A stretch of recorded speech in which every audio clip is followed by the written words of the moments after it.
Papa Kiramani noneho bwa nyuma na nyuma arongeye abona ibimutesha umutwe noneho bigiye gutuma noneho asajira rimwe. Papa Kiramani bwa nyuma na nyuma ahuye na Niyori. Ese guys, urabona iri shano ryo Yves yaje gukurira Niyori, murabona Niyori azabyitwara mute? Yves yafashe Niyori aramufata amujyana mu mva akiri muzima. Yves yafashe Niyori aramushingura kandi Niyori agihumeka umwuka w'ubuzima. Ese guys, muri kubona Papa Kiramani noneho kuri ino nshuro muri kubona no arihanganira kuba yabona Niyori kumutwara ibintu byuzashatse ubuzima bwe bwose. Guys, turabizi ko Papa Kiramani ibintu byose byo bari guhangayikira byose bifite impamvu. Turabizi ko Papa Kiramani ikintu cyose cyaba ari guhangayikira ari ikintu kiba gifite impamvu. Ese guys, muri kubona Papa Kiramani noneho kuri ino nshuro araza kwihangana wenda kuri Niyori akamushiramo imiyaga mikeya. Guys, wowe icyo musaba ni ukuba gukurikirana ibikorwa byose mari kubageza umunsi ku munsi, kandi muhaye ikaze niba ari Rwamwengereye ugeza no kuri VK Empire. Byubagezeho zina benefits zose banyita VK, ndetse akaba ari ngewe muvugizi wa mbere ubagezeho benefits z'ubwenge, akaba ari ngewe wa mbere ukora ibiganiro kuri filime yacu Ibanga ubagezaho ibintu bimeze neza ndetse ibintu binyuze mu muco.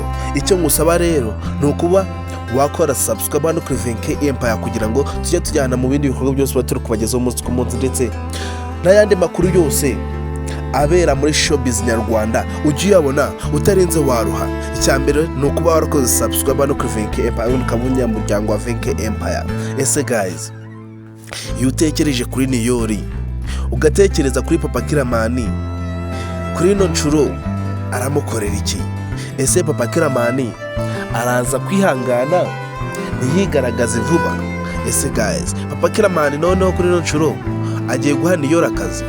Guys, niba ari bwo bwa mbere uri kuri hano kuri VK Empire, icyo ngusaba ni ukutabura kuri episode ikurikira filime yacu Ibanga. Icyo ngusaba ni ukuba umunyamuryango wa filime yacu Ibanga wuzuye. Ese guys, wowe iyo utekereje ko Papa Kiramani ngubu noneho we na Niyori bari kumwe ndetse banamashe no kunwana, ubu ngubu banabaye n'inshuti, ese utekereza ko Papa Kiramani yakomeza kurebera izuba Niyori? Guys, turabizi ko Papa Kiramani umujinya ubu ngubu wasigaranye ni umuranduranzuzi. Turabizi ko Papa Kiramani kuri ubu ngubu wakinira ku rugo rwe nta mahoro yamuha. Ese guys, kuri ino nshuro noneho Niyori araza kubaho yishimye nta n'ikintu na kimwe kimuhungabanya? Kuri ino nshuro se Papa Kiramani araza kwihangana Niyori akomeza amuvogere? Guys, turabizi ko ibi byose biri kuba Niyori nta n'uruhare yabigizemo. Turabizi ko kugira Niyori agere mu mujyi, Niyori nawe yisanga byabaye nta nubwo yigeze abigiramo uruhare. Ese guys, muri kubona rero kuri ino nshuro Yves ishano ryakuriye Niyori ritagiye gutuma noneho ubuzima bwe burangirira aho ngaho. Guys, turabizi ko Niyori ubu ngubu tuvugana ari mu maboko ya Papa Kiramani, kandi turabizi ko ubu ngubu tuvugana Papa Kiramani we ibintu byose bijya mbere arabizi. Ese guys, Niyori we yaba agiye kuzira ubusa? Ese Niyori yaba agiye kuzira ikintu icyo atanazi n'icyo ari cyo? Ese guys, Kiramani we ubu ngubu tuvugana bino bibazo we azabikemura ute? Ese guys, Niyori agiye kuba inzirakarengane y'amateka? Guys, niba ari bwa mbere ugeze hano kuri VK Empire, murabizi ko ibikorwa byose tuba turi gukora umunsi ku munsi namwe tuba turimo gukorera. Murabizi ko kugira ngo tube turi hano ari mwebwe mutuma tuba turi hano. Icyo mbasaba rero ni ugutabura kuri episode ikurikira filime yacu Ibanga, cyangwa se uva hano kuri VK Empire iki kiganiro kitarangiye, kuko nicyo kiganiro cyonyine filime yacu Ibanga ibizingiyemo. Ese guys, wowe kuri umunyamuryango utekereza ko Yves ibintu yakoreye Niyori ari ibintu bizima? Ese ujya utekereza ko Niyori amakosa yakoreye, amakosa bamukoreye ari amakosa azapfa kubabarirwa? Guys, turabizi ko Yves yahemutse cyane, ndetse Yves yakoze ishano. Yves yafashe Niyori ahita amunaga mu muriro kandi awureba.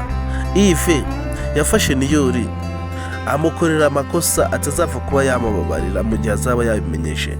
Ese guys, ujye utekereza mu gihe noneho bino bintu byose byagiye hanze, noneho Niyori akamenya amakuru yose. Ese ujye utekereza mu gihe noneho Niyori amenyesha ukuri kose ko Yves kugira amuzane muri Kigali ari kugira ngo abe yatsindira nyambo bakundane. Ujye utekereza noneho ko Niyori ikintu cyo azakora ari ikihe? Guys, filime yacu Ibanga iracyahari kandi namwe mukunda Ibanga muracyahari. Ese guys, wowe kuri umunyamuryango kandi tukaba tuzi ko Kiramani ubu ngubu tuvugana ari mu bibazo birenze. Kiramani ubu ngubu tuvugana ikintu kimuhangayikishe no kuba yatandukana n'umukunzi we Queen. Ubu ngubu tuvugana Kiramani ikintu kimuhangayikishije ni ukuba yabona Queen ari kumuca mu myanya y'intoki, kandi ubu ngubu tuvugana yaramaze kuba yamufatisha. Kiramani we na Queen n'ubwo ubu ngubu tuvugana batamenyeranye cyane, ariko turabizi ko Kiramani amukunda cyane ku buryo atemera kuba yanamuhara. Kiramani turabizi uburyo akundamo Queen, ntabwo byamushobokera kuba yamureka. Ese guys, Kiramani azaterura yerure abwire Queen ukuri kose kubiri inyuma? Ese Kiramani azemera ajya imbere ya Queen akubita amavi imbere ye amubwire ko ari we James? Ese guys, urabona Queen azabyakira ute namara kumva ko Kiramani birirwana ndetse bakorana ibintu byabyo byose amaze kumenya neza ko ari we James? Ese guys, murabona Kiramani bizapfa kumukundira kugira ngo Queen apfe kuba yashira umutima hamwe amwemerere bakomezanye nka Kiramani nubwo akundana na James? Ese guys, izina ni iki? Ese niba akundana n'izina James ndetse umuntu tuzi bakundana akaba ari Kiramani bari n'inshuti ubu ngubu, ese Queen azemera rebe ku ruhande noneho ahe Kiramani urukundo? Guys, niba uri umunyamuryango wa filime yacu Ibanga, icyo musaba ni ukuba wakora subscribe no kuri Kempa, cyangwa se ukaba watanga ibitekerezo byawe kandi ukuntu bawe kuri filime yacu Ibanga. Murabizi ko ingingo ya mbere bigenderwaho kuri filime yacu Ibanga ni ukuba umunyamuryango. Icyo musaba rero ni ugutabura kuri episode kurikira filime yacu Ibanga. Ese guys, Kiramani araza kubyitwara mute? Ese Kiramani araza kwemera afata ibintu byose abigira ibintu bisanzwe? Ese Kiramani araza kwemera afate ikintu kimwe mu buzima yemere afate umwanzuro yerure? Guys, ntago tuzi uburyo umuryango wa Queen wabyakiramo, ariko turabizi ko Papa Kiramani ndetse na Papa Queen babizi neza ko umuntu uzajyana umukobwa we ari Papa Kiramani. Ese Papa Queen we yaba bizi neza ko umuntu waje gusaba iwabo ari Kiramani? Ese bino bintu byaba bizwi neza ko Kiramani ari waje gusaba Queen ngazamubera umugore? Guys, murabizi ko filime yacu Ibanga ihari kandi namwe mukunda Ibanga turabizi ko muhari. Icyo tubasaba rero ni ukuba mwakurikirana ibikorwa byose baturuka kugeza umunsi ku munsi kugira ngo mube mwabonye umuryango wuzuye wa filime yacu Ibanga. Kiramani we ibye ntago tuzi ahantu biraza kuba byagarukira. Kiramani ntago tuzi ukuntu arabyitwaramo ngabe yaba umuntu w'agaciro imbere ya Queen. Ntago tuzi uburyo Kiramani nawe araza kuba yaba umuntu w'inyangamugayo ngabe yabwiza Queen ukuri. Guys, rero niba uri umunyamuryango, icyo ngusaba ni ugutabura kuri episode kurikira filime yacu Ibanga. Icyo ngusaba ni uko wakurikirana ibikorwa byose mande kugeza umunsi ku munsi kugira ngo tube twaba abanyamuryango buzuye ba filime yacu Ibanga. Ese guys, kuri ino nshuro noneho Jojo we na Gahima ko turimo kubona barimo kugenda bacengana ibyabo bizarangirira he? Ese kuri ino nshuro Jojo yaba agiye kwereka isura ya nyayo akayereka umugabo we. Turabizi ko Gahima azi neza Jojo kurenza ukuntu abandi bamuzi. Turabizi ko Gahima azi neza imico ya Jojo ndetse akaba azi ikintu cyo yarakaye ikintu cyakora. Turabizi ko Jojo ubu ngubu tuvugana arishimye ndetse ari mu munezero n'umugabo we. Ari aho ngaho ntago azi ibintu bijya mbere, ntago azi Gahima amakosa yamukoreye ndetse n'ishano yamukoreye, ntago azi Gahima ikintu yamukoreye ku buryo noneho ubu ngubu tuvugana bari mu munezero ndetse ibintu byose biri kujya mbere nta kibazo kibirimo. Ese guys, ubu ngubu tuvugana wowe uratekereza iki kuri Jojo? Ese Jojo namara kumenya amakuru yose akamenya ibintu byose aho biri kuva ndetse naho biri kugana, ese uratekereza azafata umugabo we nk'uko bisanzwe? Ese uratekereza no kuri ino nshuro Gahima atari kugenda ajya mu muriro utazima uko bwije n'uko bikeye?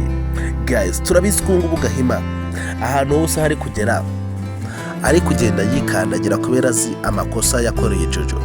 Turabizi ko ngubu Gahima nta n'ikintu kizima yakora ngo agende yisanzuye mu nzira kubera azi ikosa yakoreye Jojo ndetse rizatuma banatandukanya cyangwa se bizatuma Gahima asigara wenyine nta n'ikintu na kimwe asigaranye. Turabizi ko ngubu tuvugana Gahima ikintu cyose cyakoze agikora azi neza ko we na Jojo batakiri kumwe. Ese guys, wowe uratekereza iki mu gihe Jojo yifashe akamenya ukuri kose kubiri inyuma Gahima na Dete ibintu byo bamukoreye? Ese uratekereza iki mu gihe Jojo yamenyeje ukuri ko Gahima na Dete baryamanye? Ese ujya utekereza ko noneho Jojo atica umuntu noneho bya nyabyo? Jojo turabizi ko umushiha we byanga byakunda tuzamugwa amahoro. Jojo turabizi ko ahora n'umushiha umurenze. Jojo turabizi ko noneho umushiha ahorana nta n'ikintu cyabaye, noneho afite amakuru yuzuye neza ko Gahima na Dete bamuciye inyuma. Turabizi noneho ko yica umuntu. Turabizi ko noneho Jojo afite amakuru yuzuye ko Dete yamuhemukiye akaba yamuca inyuma ku mugabo we. Turabizi ko nta n'ikintu bavugana. Turabizi ko hadapfuye umuntu byose byarangira. Turabizi ko ibi byose ubiri inyuma, turabizi ko ari Gahima wanze kuba yanyurwa ngabe yashira hasi akabaro gakinire mu kibuga kimwe. Turabizi ko ibi byose ubiri inyuma ari Gahima, kandi Gahima turabizi ko ari nawe bizagiraho ingaruka nyinshi cyane. Turabizi ko ari Gahima noneho uzanabyicuza kurenza abandi bose. Turabizi ko Gahima ari we bizaba bifiteho ingaruka kurenza undi wese uwo ari we wese wabikoranye nawe. Turabizi ko ngubu Jojo namenya amakuru neza ko Dete yamuciye inyuma ku mugabo we. Turabizi ko Dete nawe nta mahoro azigera agirira muri kino cyaro. Dete akomeza kuba yijandika mu mafuti yose abera muri Gasharo. Dete buri kibi cyose kibereye muri Gasharo aba kirimo. Dete yagambanye na Ive. Dete niwe waciye inyuma Jojo. Dete yafashe umuryango wose arawuzenguruka.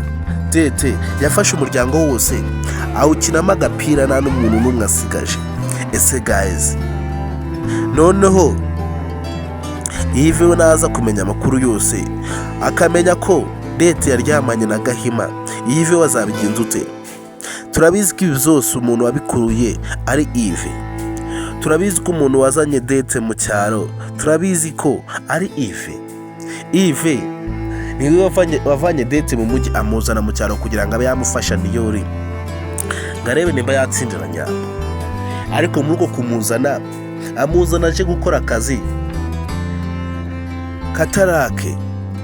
None Dete ubu ngubu tuvugana urwego agezemo ni urwo kuba yafata Jojo akaba yamuhindanya akamugira icyo ntazi akamugira igiki, akaba yamufata akamubirindagura mu butaka ndetse mu byondo. Ese guys, noneho Yves we naza kumenya ishano yakoreye mukuru we, murabona Yves wazabyakira ute?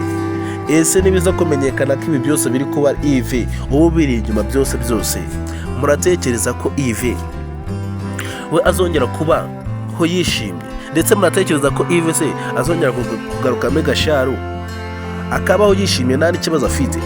Guys, turabizi ko ubungubu tuvugana filimi yacu Ibanga iri gufata indi ntera, kandi icyo mbasaba mwebwe mukurikirana ibikorwa byose bya Rwamwengereye, icyo mbasaba no kuba mwakora subscribe kugira ngo tube twajyana mu bindi bikorwa byose tuba turukora umunsi ku munsi. Kandi murabizi ko ngiye ubagezaho zina minutes zose banyita Rwamwengereye, kandi murabizi ko mbagezaho utuntu tw'ubwenge. Ese guys, utekereza ko ubu ngubu tuvugana Yves ukomeza kuba yijandika mu mafuti yose, Yves ukomeje kuba yabesha abantu bose akaba yabagira injiji, Yves yafashe Tereza amugira ikintu cy'ikigoryi kiri aho ngaho kitazi n'ubwenge, amubwira ko Niyori ari aho ngaho muri Gasharu ariko atemerewe kuba yavuga ahantu hari.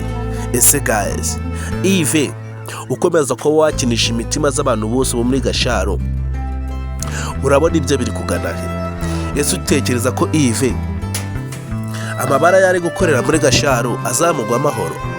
Yves akomeza kuba yafata abantu bose muri Gasharu akabagira abantu badafite ubwenge kandi azi neza ko ari abantu bakuru.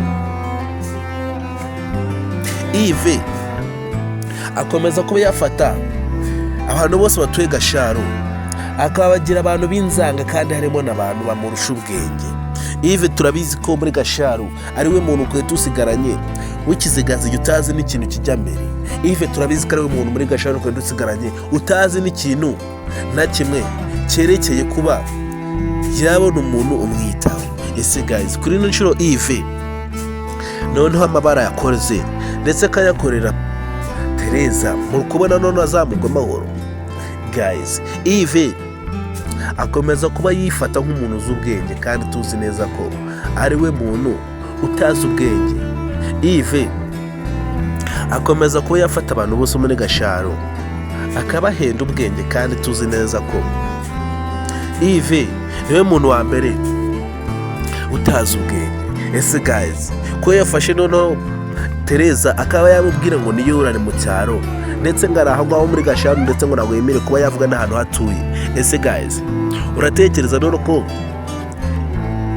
Tereza namara kumenya amakuru yuzuye ko Niyori yibera mu mujyi ndetse umuntu wamujyanye ari Yves, kandi Yves bakaba birirwana, Yves bakaba bamutakambira ngo abe yabageza ahantu ho Niyori ari, Yves akabyanga.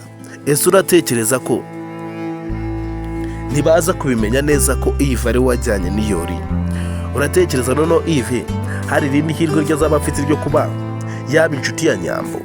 Guys, icyo mbasaba mwebwe ni uko mwatanga ibitekerezo byanyu mukambwira ukuntu muba mwumva kuri filime yacu Ibanga. Kandi guys, murabizi ko ibikorwa byose mari kwageza umunsi ku munsi ari mwe mari gukorera. Icyo musaba rero ni ukuba umunyamuryango wa Rwamwengereye, ubundi ugakora subscribe no kuri Rwamwengereye kugira ngo ujye ubona ibikorwa byose bibera muri filime yacu Ibanga cyangwa se amakuru yose abera muri showbiz nyarwanda. Ese guys, wowe kuri umunyamuryango wa filime yacu Ibanga uratekereza ko ubu ngubu tuvugana Niyori amaboko agezemo araza kuyacika amahoro? Niyori ubu ngubu tuvugana ari mu byago birenze. Niyori ntabwo tuzi nimba aratandukana no kubakiramana amahoro nta n'ikintu na kimwe amukozeho. Guys rero murabizi ko najya mbatindira, murabizi ko ibikorwa byose byo mba ndi gukora umunsi ku munsi ari byo byivugira, murabizi ko filime yacu Ibanga ari filime yanyu, murabizi ko ibintu byose mba ndi gukora umunsi ku munsi ari mwe mba ndi gukorera. Rero icyo mbasaba ni uko mw'abanyamuryango wa filime yacu Ibanga kugira ngo tujye dukomeza tugendana mu bindi bikorwa byose tukabagezaho umunsi ku munsi. Guys rero ntabatsindiye, kongere duhure ku yindi episode ikurikira ya filime yacu Ibanga, kandi murabizi ko mbakunda cyane, murabizi ko muri abantu b'intwari, murabizi ko muri abantu b'agaciro hano kuri Rwamwengereye. Rero nabatindiye twongere duhure ku yindi episode ikurikira cyane ya filime yacu Ibanga, kandi ndabakunda cyane muri abantu b'intwari hano kuri Rwamwengereye.